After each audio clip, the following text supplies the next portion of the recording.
কি কবিতা শুনাবা আমাক? মই হেম বৰুৱাৰ মমতাৰ চিঠি কবিতাটো শুনাম। এয়া মম এডাল জ্বলাই লৈছোঁ, আজি বহুত দিনৰ মূৰত তোমালৈ চিঠি লিখোঁ বুলি। বাহিৰৰ উৰুঙা বতাহ জাকে মমডাল আহি কোবাইছেহি। চাওঁ খিৰিকীখন জপাই দিওঁ। 7 বছৰৰ আগৰ কথাবোৰ তোমাৰ বাৰু মনত আছেনে? আমি যে নতুন জীৱনটোৰ পাতনি মেলিছিলোঁ। মোৰ গাত সেই অচিনাকি নিচা বাৰুকৈ লাগিছিল।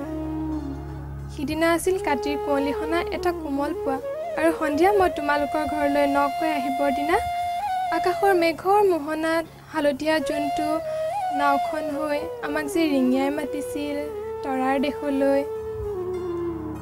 মই লোৱা কঁকালৰ ৰিহাখনলৈ তুমি বাৰু কিয় একেথৰে চাইছিলা? মোৰ কেনে লাগিছিল জানা? তুমি যে কোনোবা দূৰ বিদেশৰ স্বপ্নটোৰ আলোকৰ মানুহ, আৰু মই যেন তলসৰা এপাহ শেৱালি। সিদিনা মোৰ মন সাগৰত এৰি অহা আৰু আহি পোৱাৰ অলেখ ঢৌৰ কঁপনি জাগিছিল।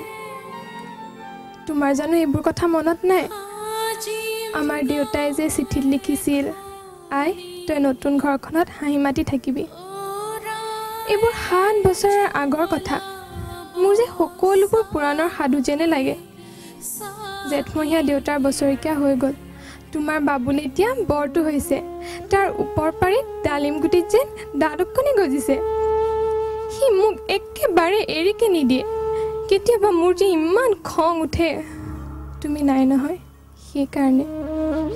সি বাৰু মোৰ বগা সাজযোৰলৈ এনেদৰে তধা লাগি চাই থাকে কিয়?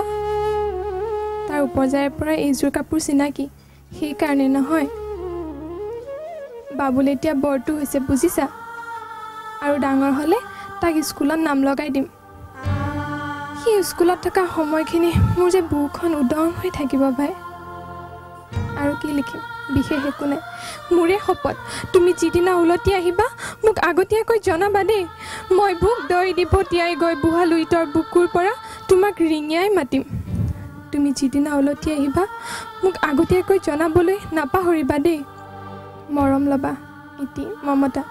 আকৌ এবাৰ বুজিছা, মাঘৰ বিহুৰ জুইকুৰা বৰ ৰঙাকৈ জ্বলিছিল।